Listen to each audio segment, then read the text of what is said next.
मातेच्या चित्ते अवघे बाळकाचे व्यापते देह विसर्या फुला जवळी घेता सिन गेला दावी प्रेम बाते आणि अंगावरी चढते देह विसर्या फुला जवळी घेता सिन गेला तुका संता पुढे पायी झोंबे लाडी कोडी देह विसर्या फुला जवळी घेता सिन गेला विडाला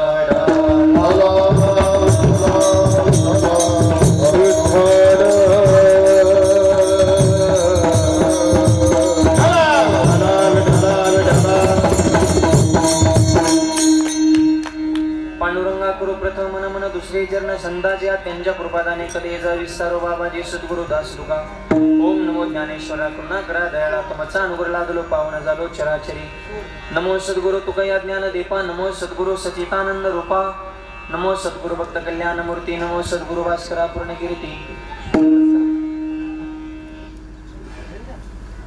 जगद्गुरु तुकोबारे आजच्या अभंगातून आईच्या आणि मुलाच्या प्रेमाचा सिद्धांत दर्शवतात विडल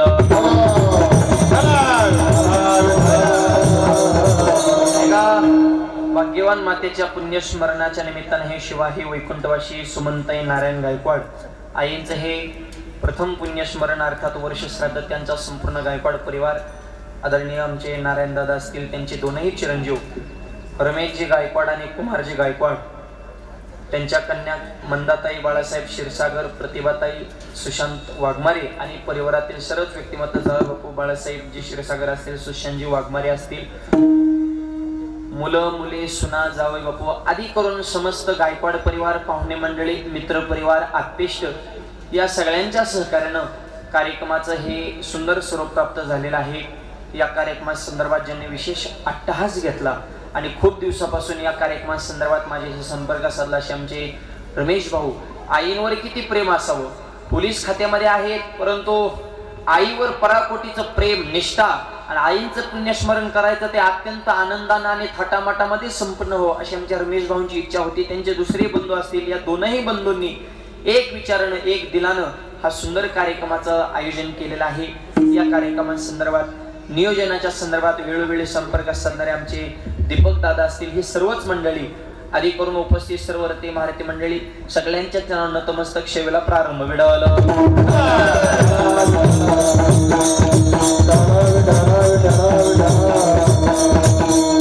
या जगामध्ये थोडा कमी आवाज द्या फक्त मॉनिटर ग्रंथ म्हणलं की गीता पतीची सेवा म्हणलं की सीता आणि प्रेम म्हणलं की माता विडावलं। गीतेसारखा ग्रंथ नाही म्हणून गीता गीता गीता वाचे जे म्हणती नाही पुनरावृत्ती तया नरा गीता सीतेसारखं मालकावर प्रेम जगाच्या पाठीवर कोणी करू शकत नाही आणि प्रेम म्हणलं की माता ग्रंथ गीता पतीची सेवा म्हणलं की सीता आणि प्रेम जिथं जिथं शास्त्रामध्ये प्रेम हा शब्द आला आहे तिथं शास्त्रकारानं आईच्या आणि मुलाचा प्रेमाचंच उदाहरण दिलेलं आहे विडावलं। गहार आकाशात आहे पण तिचं चित्त मात्र तिच्या पिल्लापाशी असतं।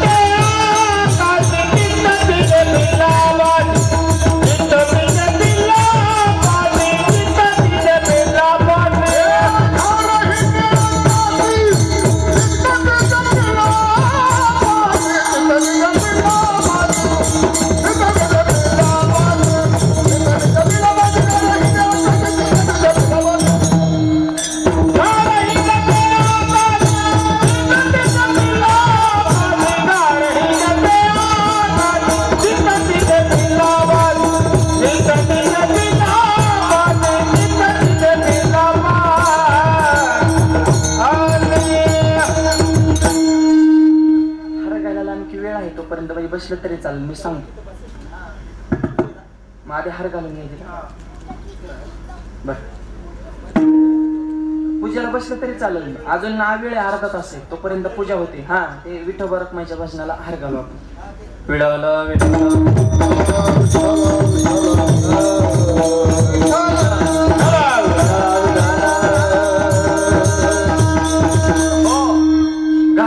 इतिहासामध्ये आहे मॉनिटरला आवाज, पण तिचं चित्त तिच्या बाळापाशी आहे, तिच्या पिल्लापाशी आहे. प्रत्येक पशु पक्ष्याच्या बाबतीमध्ये हेच आहे. तुका म्हणे वस देनवेचे चित्ती. गाईच्या अंतकरणात सुद्धा तिचं वासरू आहे, तसं आईच्या अंतकरणामध्ये तिचं लेकरू आहे. विडावल आपल्या इतिहासामध्ये घटना घडलेली रायगड किल्ल्यावर दूध घालण्यासाठी गडावर जात होते. त्या माऊलीचं नाव आहे हिरकणी. आणि पूर्वी नेम होता की दिवस मावळल्याच्या नंतर गडाचे सर्व दरवाजे बंद. त्या माऊलीला दूध घालायला वर गडावर जाण्यासाठी उशीर झाला. थोडा माईक माग घेणार नंतर जवळ उशीर झालेला आहे. आणि किल्ला चढणं एवढं सोपं आहे का माय बाप? आता रोपवे झालं तरी लोकांना घाम येतोय. त्या काळामध्ये पायथ्यावरून गडावर जायचं, वरून महागारी यायचं. काय माणसा शरीरानं आणि मनानं पूर्वीच्या काळी मजबूत होते हो. स्त्री होती पण दूध घालण्यासाठी गडावर गेली. दरवाजा बंद झाला आणि जो सुभेदार आहे त्याला विनंती केली, महाराज माझं लेकरू खाली मी पाण्यामध्ये झोपून आलेले आहे, मला सोडा. सुभेदाराने सांगितलं सोडता येत नाही का? राजेंचा नियम आहे, दरवाजा एकदा बंद झाला परत उघडायचा. आणि राजांना जर कळालं तर मी नियम मोडलाय तर उद्या मला शिक्षा होईल, जमत नाही.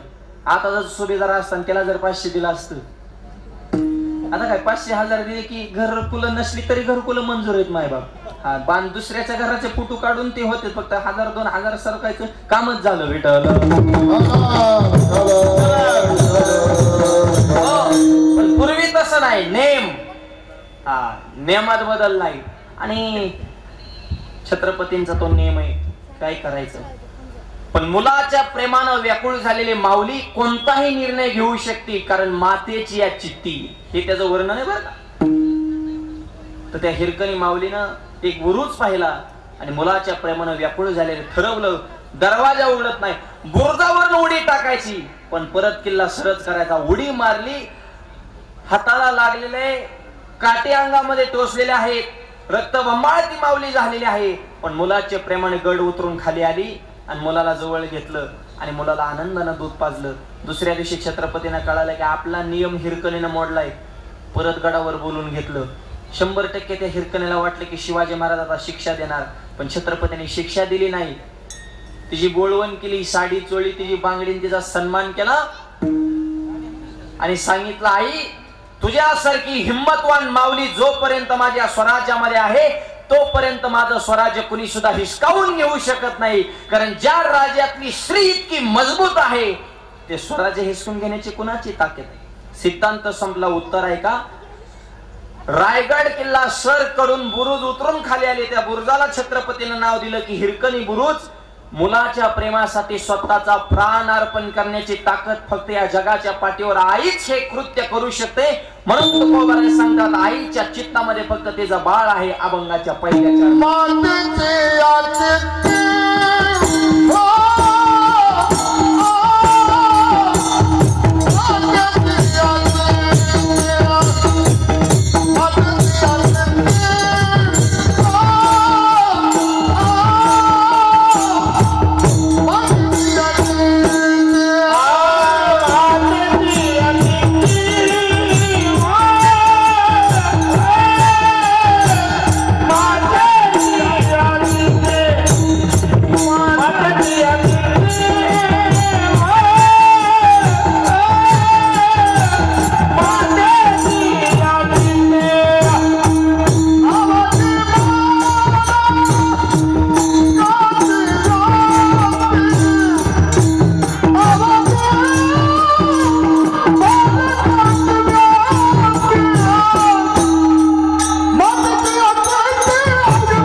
पहिल्या चरणामध्ये तुकोबाराय सांगतात, मातेची या चित्ती अवघी बाळकाची व्याप्ती. आईच्या चित्तामध्ये फक्त तिचं बाळ आहे मायबाप. कारण पुत्राची वार्ता शुभ ऐकी जीवी माता, तसं आईच्या चित्तामध्ये फक्त तिचं बाळ आहे. आणि म्हणून अखंड जीवन मुलावर निस्वार्थपणे प्रेम केलं. आणि मुलं सुद्धा त्या प्रेमाला जागले आहेत बरं का.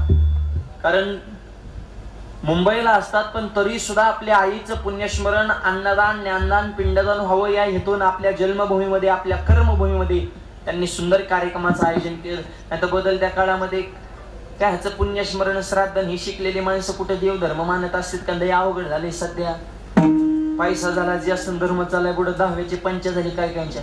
जीव तुडून बापाने पोरला शिकवलं, पोरगा अमेरिकेला गेलं शिक्षणासाठी. सत्य घडलेली घटना.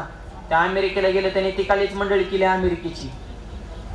मुलं बी झाली, बापाला माहितच नाही लग्न झालेलं. 2 महिन्याने बिराट घेऊन ती पोरग परत इकडे माघारी आलं. मात्र तर जागेवर खचलं, एकटा होता. आणि जातानी येताना एवढी प्रगती. महिना 2 महिने राहिलं, पोरगण गेलं परत निघून. 2-3 महिन्याला म्हातारा खचून खचून खचून आवड झालं. गल्लीतल्या 4-5 जणांनी अमेरिकेला पोराला फोन केला, बाबा एक्सपायर झाले, त्यांचा विधी उरकायला. त्यांनी फोनवर सांगितलं, सुट्टी भेटत नाही, येण्याची माझी अपेक्षा सुद्धा नाही, तुमची इच्छा असेल तर व्हिडिओ कॉल करा. व्हिडिओ कॉलच्या माध्यमातून मी माझ्या वडिलांचं शेवटचं दर्शन. पोरगा बापाविषयी त्याचे उद्गार, ते फोन करणार मला, सगळं आम्ही करतो पण 10व्याला चंपी कोणाची करू, ते मला ज्याचं प्रवचन ठेवले त्याचं करा. म्हणजे हाय का कोणाची कोणाला मिळेल. नुसता पैसा असला म्हणजे सगळं होतं नाही. धर्म टिकवणारी माणसं असावं लागतात. आज गायकवाड परिवार, रमेश भाऊ, त्यांचे बंधू हे भाग्यवान म्हणावं लागेल. थाप मारा. त्यांनी एवढा सुंदर कार्यक्रम आयोजित केलाय. आणि हे असे कार्यक्रम करण्यासाठी भाग्यवंत घरी भजन पूजन, भाग्यवंत घरी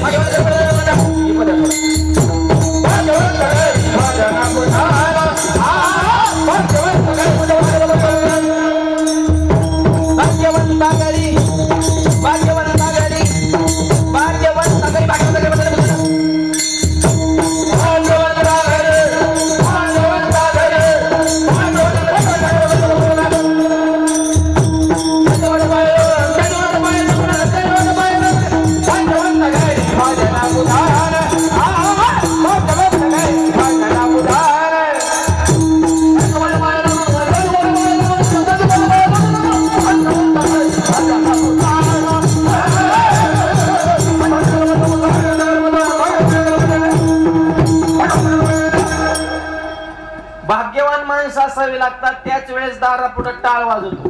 आणि त्यात परत ही कॉलनीत कार्यक्रम आहे, सोसायटीमध्ये आहे. पण तरी सुद्धा धर्म, आचार, विचार, वारकरी संप्रदायाची तत्व प्रणाली, हिंदू धर्माविषयी कमालीचा आदर या कुटुंबाच्या अंतःकरणामध्ये आहे. म्हणून आईंच्या पुण्यस्मरणाला एवढा सुंदर कार्यक्रम आयोजित केलाय. श्राद्ध आपण करतो यात नवला जगद्गुरू तुकोबाराने सुद्धा त्यांच्या आईंचं वडिलांचं श्राद्ध अत्यंत थाटामाटामध्ये संपन्न केलं. आधी देहू मधलं श्राद्ध सांगतो, मग जामखेड मधलं सांगतो. तुकोबारांचे आई वडील निष्ठावंत वारकरी बरं का, दोघं बी, फक्त वडीलच नाही. म्हणून तर म्हणतात, धन्य माता पिता, धन्य माता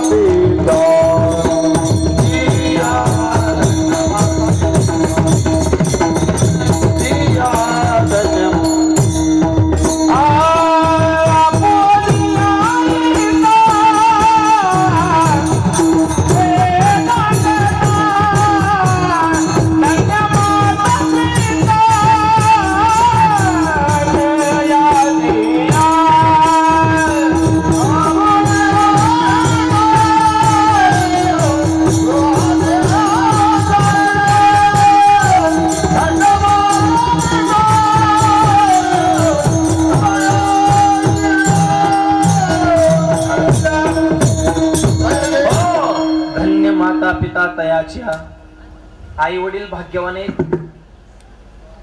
आणि आईंचं श्राद्ध अगदी 2-3 दिवसावर पुढे आहे.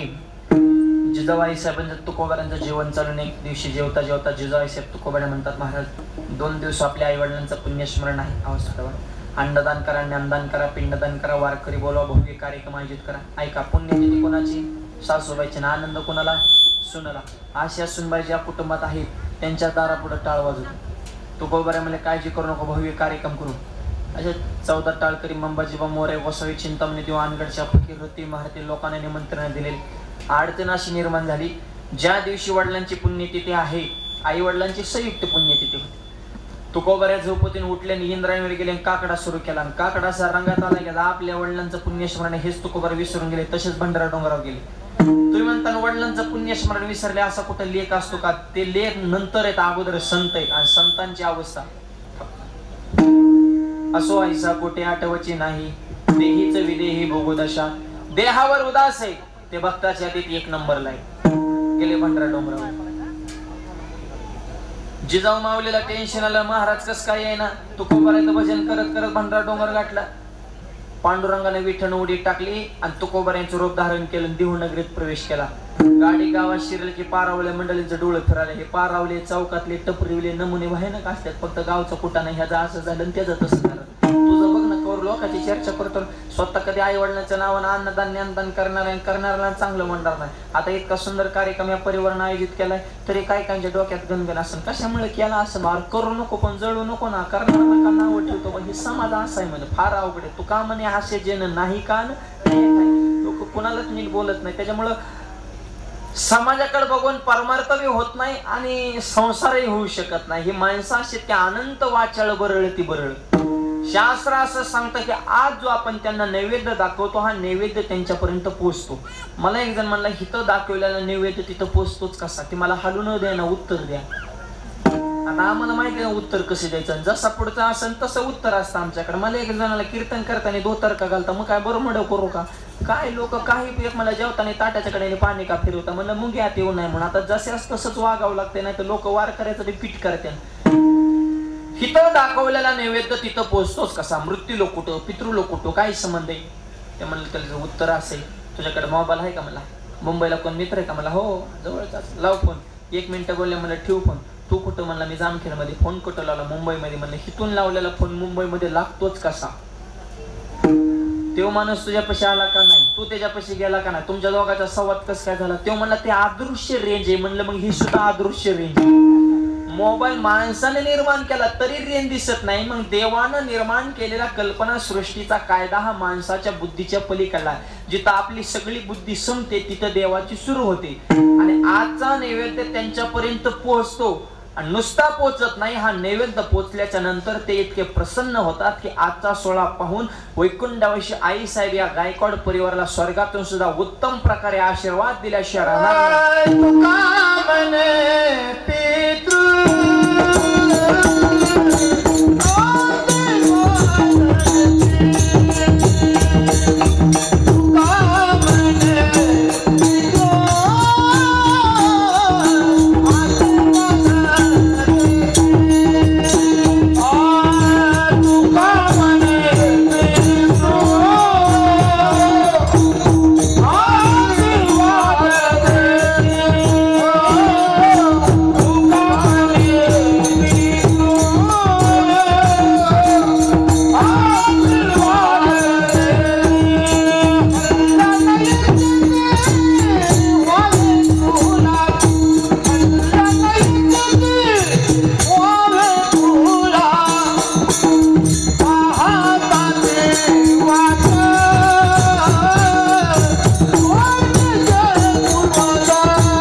म्हणजे या कार्यक्रमाचं सार आहे. तुका म्हणे पितृ आशीर्वाद देते, कल्याण इच्छिते व्हावे कुळा. हा सोहळा पाहून स्वर्गातले पूर्वज सुद्धा या परिवाराला उत्तम प्रकारे आशीर्वाद दिल्याशिवाय राहणार नाही. तुकोबारे भंडारा डोंगरावर देव तुकोबाऱ्या झाले, देहूनगरीत प्रवेश केला. कारण भक्ताचं काम करताना देव लाजत नाही. साधा वया भक्ती काज नाही लाज धरीत. आता पैसे देऊन माणसं कामाला मिळाल्या तर कायच मिळतात ते माणसं. कांद्याला सुद्धा टोळ्या मिळाल्या. सध्या लय अवघड झालंय. लेबरच कुठे माणसं, ज्याला त्याला माल पाहिजे पण काम नको. एका पोराला एका शेठजीकडे 40,000 रुपये महिन्यात ठरला. शेठजीने सांगितलं काम नीट करावं लागते.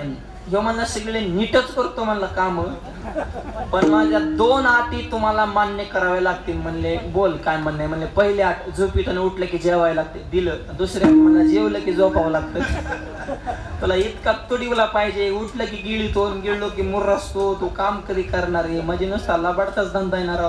पैसे देऊन माणसं काम करणार, आणि देव हा भक्ताच्या कधी फुकट काम करत असतो. कुठं काम केलंय?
घरी म्हण, आणि 36 वर्ष नाही तेव्हा अजूनही काम करतात. प्रत्येक भक्ताच्या घरी उच्च नीचे काही नेणे भगवंत. ह्या अभंगामध्ये सगळ्या भक्ताची लिस्ट दिली भगवंताने, कुठं कुठं काय काय काम केलेले आहे. तुकोबारे पंढरा डोंगराव देवानं देवनगरीत प्रवेश केला. गावात चर्चा, घराच्या जवळ गेलो, बैलगाडीत किराणा मला आणलेला सगळा उतरवला. जिजाबाईचा आनंद गगनात मावला. म्हणजे वा जमलं गाडी आता. म्हणजे कीर्तन सुरू झालं, पण तुकोबाऱ्यांचं कीर्तनात लक्ष नाही. पाहुण्याचं नियोजन, स्वयंपाकाचं नियोजन. जिजाबाई म्हणायची कीर्तन म्हणले आमच्या मालकाला दिवस कळत नव्हता, रात्र कळत नव्हती. आज तुकोबाऱ्यांच्या कीर्तनात कसं काय लक्ष नाही. तिला वाटायचं माझ्या सासरेवरच्या पुण्यच्या दिवशी माझ्या मालकाला संसार कसा करायचा ह्याची अक्कल आली. ते पळत पळत यायचे, म्हाताऱ्याच्याच फुटूच्या पाया पडायचे. बाबा माझ्या तुकोबारांना असं संसाराला चिकटून ठेवा, महिन्याला पुण्यतिथी घालेली. म्हातारा फुटूतून हसायचं, म्हणायचं आवले ते तुझा मालक नाही, तो जगाचा मालक आहे. पण मी जर सांगाय बाहेर आलो तर टाळकरी थांबत का? म्हाताऱ्याला मजा वाटायची माझ्या पुण्यतेला देव आले. बोललो बा महाराज त्यांच्या पुण्यतेला देव आले, पण आमच्या आई साहेबांच्या पुण्यतेला देव नाहीत का आले?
कीर्तन आहे तिथं देव आहे. याही पुण्यस्मरणाला भगवंताचा आशीर्वाद प्राप्त झाल्याशिवाय येणार नाही. जेथे कीर्तनाची जागा तेथे पांडुरंग उभा. भगवंताने तुकोबाऱ्यांच्या घरी पुण्यस्मरणाचा सगळा सोहळा पार पडला. कीर्तन संपल्या वारकरी जेव्हा बसले, पात्र वाढले, पदार्थ वाढले, भांडी उचलून धुवून पुसून सगळे चकाचक करून संध्याकाळी 5-6 वाजता म्हणतात आवले ज्याची भांडी वगैरे आणली होती त्याची पोच करून येतो देव. आणि तुकोबाराय कुठे? भंडारा डोंगराव. हे तुकोबारा गावातून बाहेर निघायला आणि ओरिजिनल तुकोबारा गावात शिरायला एकच टाइम. तुकोबारांच्या मनात एकच चिंता, आताची जबाई काय बोलून सांगता येत नाही. पुण्यतिथी माझ्या वडिलांची आईंची होती, तिला आनंद होता मला लक्ष नाही. घरात प्रवेश करणार जिजाबाईनं पंचारतीचं ताट आणलं, महाराजांची आरती सुरू केली. घरात गेले की पंचपाकवानाचा तुकोबारा मला एवढी सेवा, आरती, जेवण 100% काहीतरी गडबड झालेली. महाराज काय दिवसभर काम केलंय, आज वडिलांच्या पुण्यस्मरण तुम्हाला हाता हात आहे का पायाला पाय? तुकोबारा मनात म्हणे मी तर भंडारा डोंगरा होतो, हिथं कोण आलं होतं? महाराजांच्या लक्षात आलं, भगवंतानं 16 पार पाडला. विनंती केली भगवंताला, माझ्या आई वडिलांच्या पुण्यस्मरणात तुम्हाला येण्याची गरज काय होती? तर देवाने उत्तर दिलं, तुकोबारा तुमच्यावर तुमच्या वडिलाचं ऋण आहे, पण माझ्यावर तुमच्या 8 पिढ्या पंढरपूरच्या वारीचं ऋण आहे. आणि वारीच्या ऋणाच्या ओझ्यातून मुक्त होण्यासाठी मी तुमच्या रूपामध्ये काम केलं. अरे जगाच्या बापाला आपल्या आईंच्या पुण्यस्मरण आणण्याची ताकद तुकोबारांमध्ये आहे. हे काय सामान्य ताकद आहे का? वैराग्याच्या गोष्टी ऐकल्या त्या कानी, आता ऐसे कुणी होणे नाही. असे हरिभक्त परत पुन्हा या काळामध्ये होणार नाही. आणि अशा तुकोबारांना ज्या माऊलीनं जन्म दिला त्या कनकाई मातेची कुस काय पवित्र असेल. कारण पंचम वेद निर्माण करणारा महात्मा त्या आईच्या कुशीमध्ये राहिला. म्हणून तुकोबाराय म्हणतात, आई वडील वारकरी आहेत हा त्यांचा उपकार आहे, त्यांनी जन्म दिला हा दुसरा उपकार आहे, आणि जन्माला आल्याच्या नंतर संस्कार दिले हा तिसरा उपकार आहे. आणि आईच्या जीवनामध्ये मुलावर इतकं टोकाचं प्रेम असतं. एका स्त्रीचे एकाच जन्मामध्ये 3 वेळा पुनर्जन्म होतात बरं का. स्त्रीचे, पुरुषाचे नाही. स्त्री एकाच जन्मात 3 वेळा पुनर्जन्म घेत असते. ज्या आई वडिलाच्या पोटी जन्म घेते स्त्रीचा पहिला जन्म, ज्या दिवशी एखाद्या स्त्रीचं लग्न होतं तो तिचा दुसरा पुनर्जन्म. एका क्षणार्धात सगळं बदलतं. बापाचं नाव काढायचं, मालकाचं नाव लावायचं, आडनावात बदल करायचा, स्वतःच्या नावात बदल करायचा, सगळं गाव, आई, बाप, बहीण, भाऊ, प्रेम सगळं माहेर सोडायचं, सासरी नांदायला यायचं. हा पुनर्जन्मच आहे बरं काही सोपा त्याग नाही. दुसरा पुनर्जन्म. आणि ज्या दिवशी एखादी माऊली आपल्या बाळाला जन्म देते तो स्त्रीचा तिसरा पुनर्जन्म आहे. 9 महिने 9 दिवस जेवढं कष्ट दुःख यातना सहन करते, पण बाळ जन्माला आल्याच नंतर त्या बाळाला जवळ घेतला की सगळा देहभान विसरून जाते. अभंगाच्या दुसऱ्या चरणामध्ये